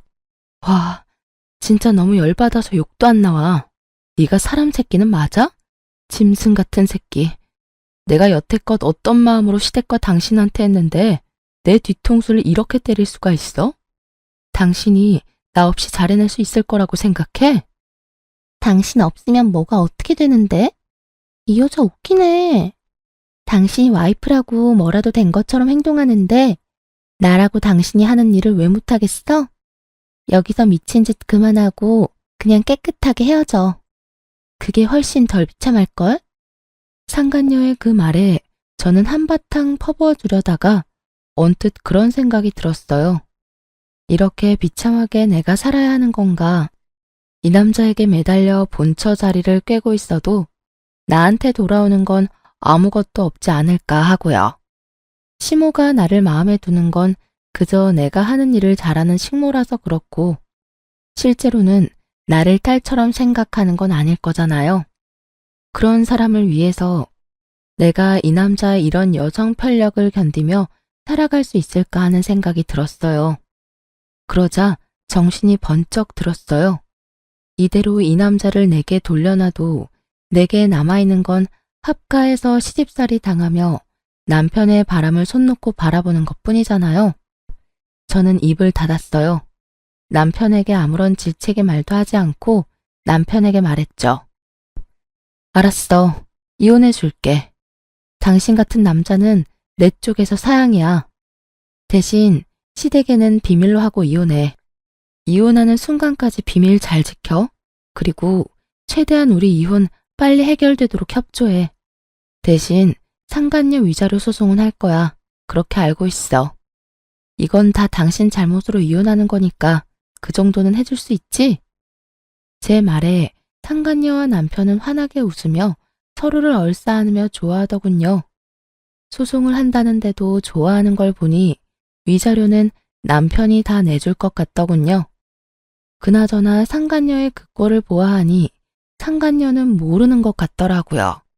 남편이 곧 시댁에 합가해야 한다는 사실과 시댁의 제사와 행사가 얼마나 많은지, 그리고 무엇보다 그 집에 귀신보다 독한 시어머니가 있다는 것을요. 저는 무표정으로 나왔어요. 그걸 알려줄 착한 마음 같은 건 없었으니까요. 나를 지옥에서 빼내어줄 소중한 사람인데 그런 이야기를 알려줄 필요가 있을까요? 지금의 행복을 만끽하도록 두는 게 좋겠죠. 다음에 있을 지옥이 그래야 더 고통스러울 테니까요. 그런 생각을 하고도 흠칫 놀랐어요. 그렇지만 남편의 불륜으로 이혼하는 여자들은 거의 대부분이 이런 마음일 거예요. 저만 그런 게 아니란 걸 알고서는 마음이 도리어 편해졌죠. 게다가 처음에는 정말 화가 나고 열이 받아서 온몸이 부들거리고 정신이 나갈 만큼 분노로 가득했는데 시간이 좀 지나고 객관적으로 제 상황을 바라보게 되니 딱히 이혼이 나쁜 것만은 아니었더라고요. 남편의 불륜으로 비참해진 마음은 이혼을 함과 동시에 너무도 편안해졌으니까요. 게다가 시댁에 신경 쓰지 않아도 된다는 건 너무나 다행스럽고 행복한 미래였죠. 그리고 이혼 숙려 기간 동안 저는 아주 바쁘게 살았어요. 시댁에는 숨겨야 했기에 이혼이 완벽하게 되기 전까지는 어쨌든 시댁 일을 도와야 했거든요. 게다가 합가를 위한, 아니 상간녀의 시댁 합가 때문에 제 짐들은 미리 빼둬야 해서 바빴어요. 그러면서 직장의 취직이 확정되었고 드디어 법적으로도 서류상으로도 완벽하게 이혼이 되었어요. 싱글이 된 첫날 저는 이미 빼둔 짐을 미리 구해놓은 전셋집에 옮겨두고 자유를 즐기고 있었어요. 사실 이혼이 완료된 날 다음 날은 시댁 제사가 있는 날이었어요.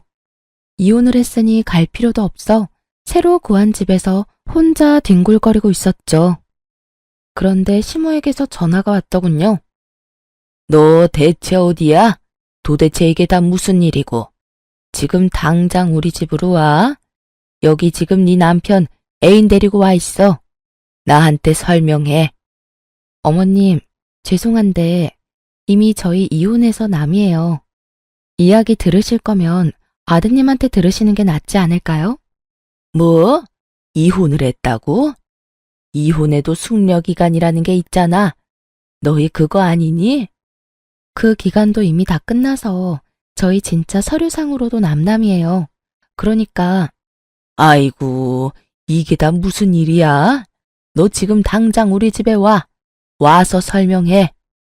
사실 안 가도 문제는 없었어요. 이제 남이잖아요.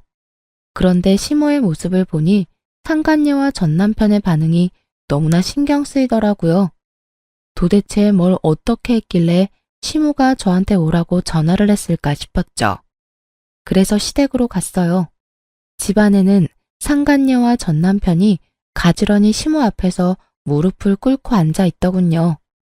시모는 저를 보더니 턱짓으로 들어와 앉으라고 시키더군요.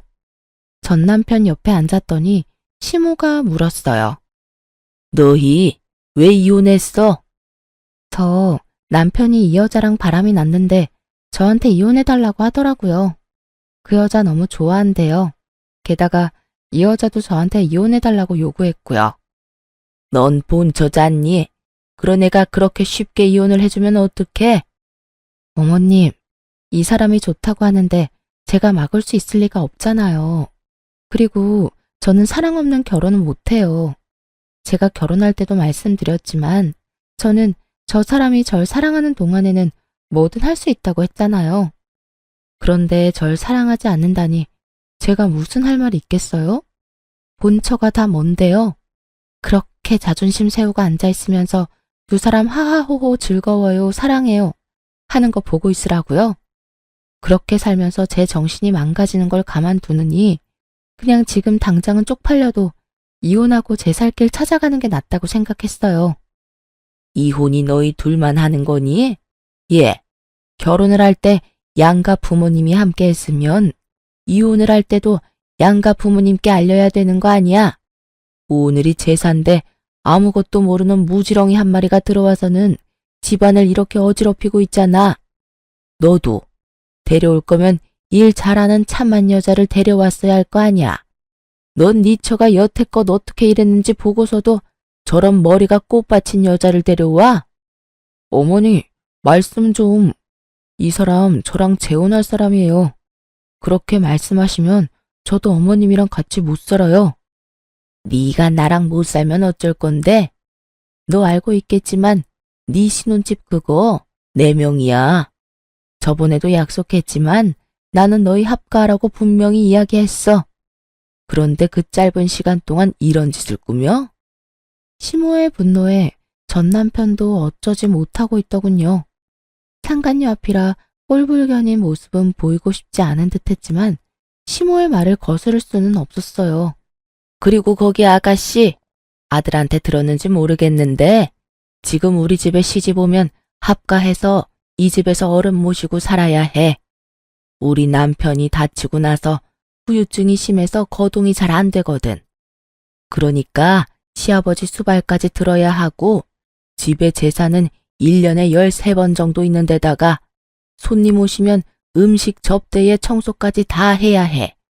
너 할 수 있겠니? 할 수 있으면 아들이랑 결혼 허락해 줄게. 근데 하기로 했으면 일단 잘 해야 하는 건 알지? 난 일 못하는 사람은 용납 못해.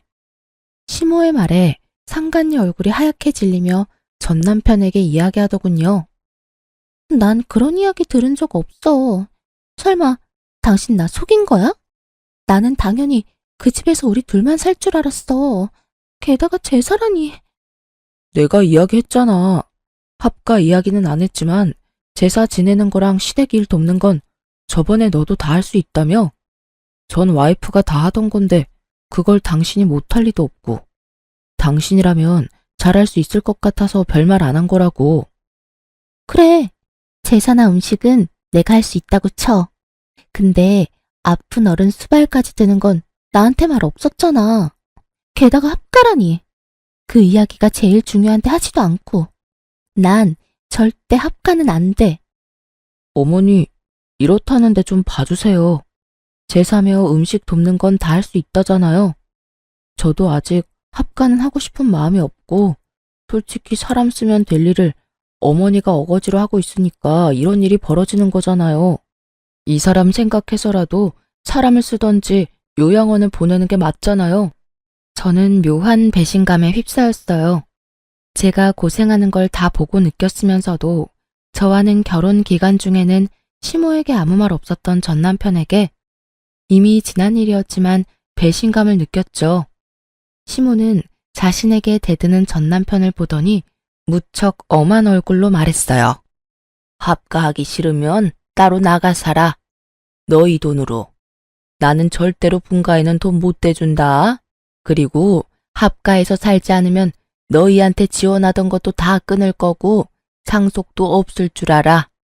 네가 믿지 못할 수도 있을 것 같으니 일단 네가 쓰는 카드부터 정지하마. 결국 그렇게 카드까지 정지 먹은 전 남편은 모아놓은 돈이 없어서 상간녀와 함께 울며 겨자 먹기로 시댁에 합가하기로 했더라고요.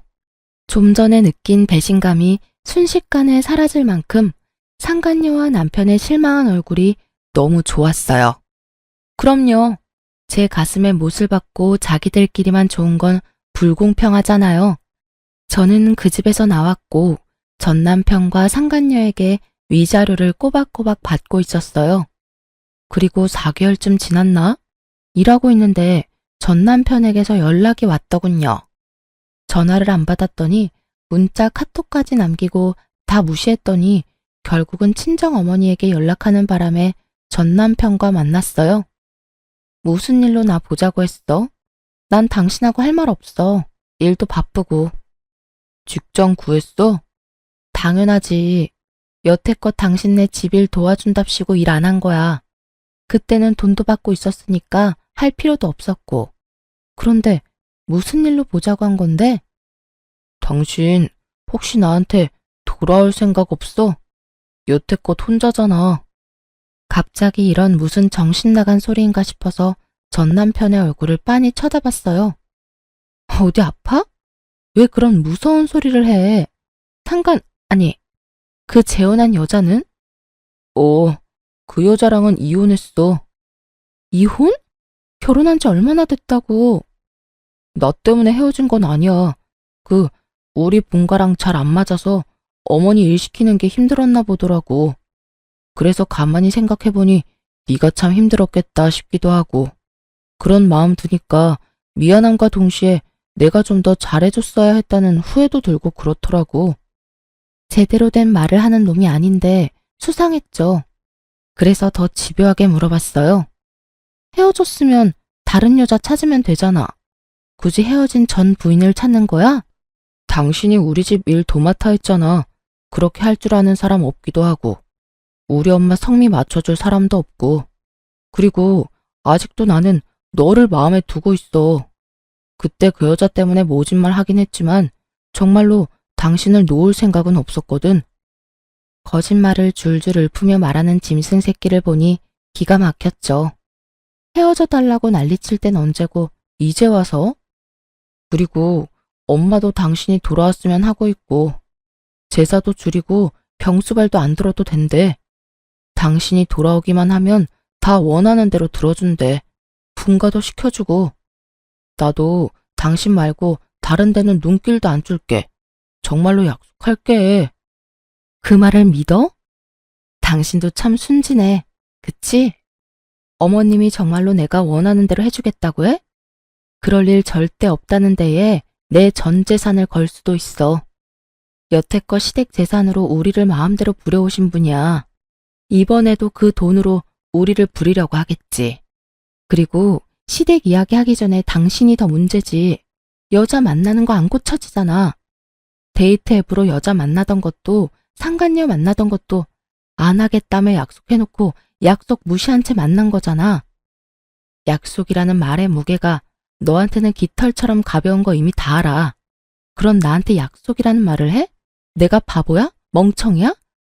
너 원하는 대로 다 해줄 것 같은 여자처럼 비춰지는 것도 이젠 지겹다. 앞으로 이런 말 할 거면 나한테 연락하지 마. 역겨우니까. 제 말에 전 남편은 화가 난 것 같더군요. 혼자 있는 게 외로워 보여서 구제해 주려고 했더니 뭐? 그러는 너는 뭐가 그렇게 잘났는데? 잘하는 거라고는 어른들 비위 맞추는 것밖에 없으면서. 너 같은 건 나도 싫어. 엄마가 너 데려와야 지원해 준댔는데 이딴 식이면 나도 그런 거 필요 없어. 잘 됐네. 그게 당신 본심이었어? 내가 어른들 비위를 왜 맞췄는데 너랑 결혼해 보려고 악착같이 그랬던 내가 참 바보 등신이었지. 그리고 한 가지만 알려줄게. 넌 능력도 없는 놈이야. 야, 너 진짜 이딴 식으로 빈정거릴 거야? 그리고 누가 능력이 없대? 너 혹시 우리 엄마한테 연락받았어? 그 이야기 듣고 너 지금 나한테 능력 없다느니 그런 말 하는 거냐고. 갑자기 급발진 걸려 당황하는 전 남편을 보며 저는 의아했어요. 이놈이 왜 이렇게 민감하게 반응하나 싶었는데 나중에 그걸 알게 됐죠. 남편이 제게 왜 다시 돌아오라고 했는지를 시모에게 확실하게 듣게 되면서요. 전 남편이 화내고 간 날 저녁에 시모가 연락이 왔었거든요. 그래, 아들 만났니? 이야기는 잘했어? 어때? 다시 돌아올 생각 있어? 나도 양보 많이 하는 거야. 예전처럼 지내게 해줄 테니까 돌아와. 너도 이혼녀 되는 거 싫잖아. 그 이야기는 없던 걸로 하기로 했어요.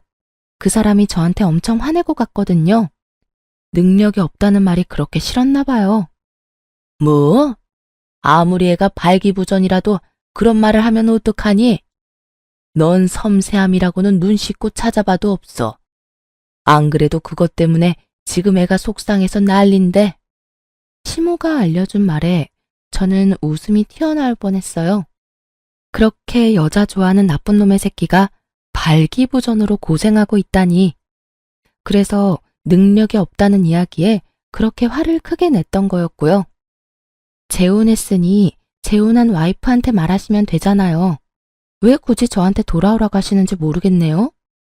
걔는 안 되겠더라고. 요리도 못해, 청소도 못해, 시아버지 수발 들라고 했더니 아주 싫은 티를 팍팍 내더라. 내가 똥오줌을 갈라고 한 것도 아닌데 매번 인상 쓰고 인성이 안 됐어, 인성이. 그리고 내가 이렇게 생각해보니 너만큼 일 잘하는 애도 없더라.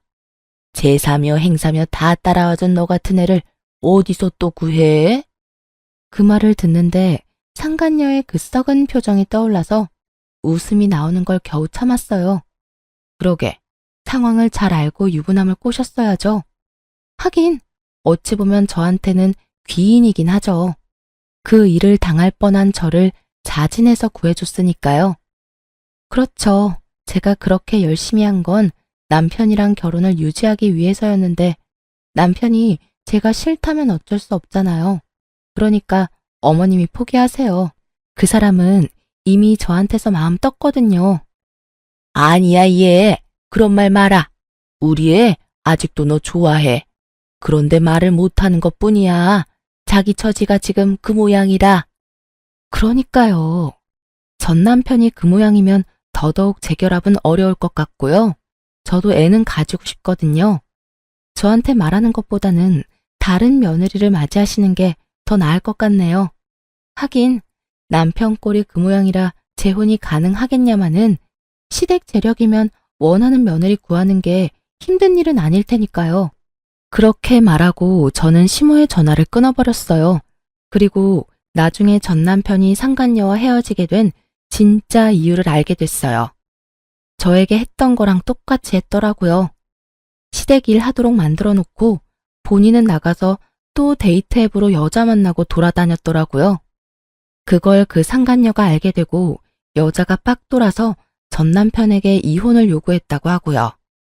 이래서 재버릇 걔 못 준다는 말이 생겼나 봐요.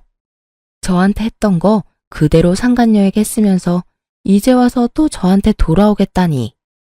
돌아가기라도 하면 또 똑같은 짓거리 할 것 뻔히 하는데 제가 그 아수라장으로 제 발로 들어갈 리가 있겠냐고요. 제가 전 남편에 대한 사랑의 마음이 조금이라도 남아있었다면 모를까. 고운 정도 미운 정도 다 떨어져 버린 지금 저한테 뭘 바란 건지. 게다가 본인 몸 상태가 저 모양 저 꼴이 돼서 저한테 돌아오라 하는 건 미친놈이 아닌 이상 생각조차 않을 일이잖아요. 무릎을 꿇고 손이 발이 되도록 빌어도 받아줄 확률 0%인데 무슨 근거 없는 자신감으로 그런 말을 짓거린 건지 생각할수록 답 없는 놈이더라고요. 그 이후로 전 시모는 미련이 남는지 간간히 연락해왔지만 저는 모든 연락을 차단했고 더 이상 연락은 오지 않았어요. 그리고 전 남편은 더 꼴사납게 됐죠. 그 나이에 돈 없어서 부모에게서 독립도 못하고 그 몸 때문에 여자도 못 만나고 이혼을 2번이나 하는 바람에 시모에게 혼나서 눈치만 보는 불쌍한 남자가 됐죠. 상간녀도 지금쯤 후회 열심히 하고 있을 거예요. 전 남편과 결혼할 때 상간녀는 초혼이었거든요. 첫 결혼에 호되게 당하고 스트레스 받다가 저에게 당했던 그대로 당하고 헤어지게 되었으니 자기가 뿌린 대로 열심히 거둔 거니 할 말은 없겠죠. 이혼 후에 저는 결혼 전으로 돌아간 기분이에요. 그리고 지금은 뭐든 제 마음대로 할 수 있으니까요. 글을 쓰면서 그때 일을 떠올리니 여전히 기분이 더럽네요. 그렇지만 이제는 다 지난 일이고 남들에게 허심탄회하게 이야기하고 나니 속이 시원해요. 이 사연을 다 들은 여러분도 제가 많이 답답하게 느껴지셨겠죠? 하지만 그땐 저도 시모의 경제력이 제 가정에 도움이 된다면 그 정도 노력은 할 수 있다고 생각했었죠. 지나고 나선 얼마나 바보 같은 생각이었는지 알게 되었고요. 저는 제 가정을 지키기 위해 부단히 노력했는데 시원하게 제 뒤통수나 쳐버린 전 남편에게 하늘도 노해서 천벌을 내렸나 싶더라고요. 영원히 그놈은 죽기 전까지 평생 고통받았으면 좋겠어요. 그리고 마지막으로 이렇게 서투른 사연을 읽어주셔서 무척 감사합니다. 오늘도 좋은 하루 되시길 바랍니다.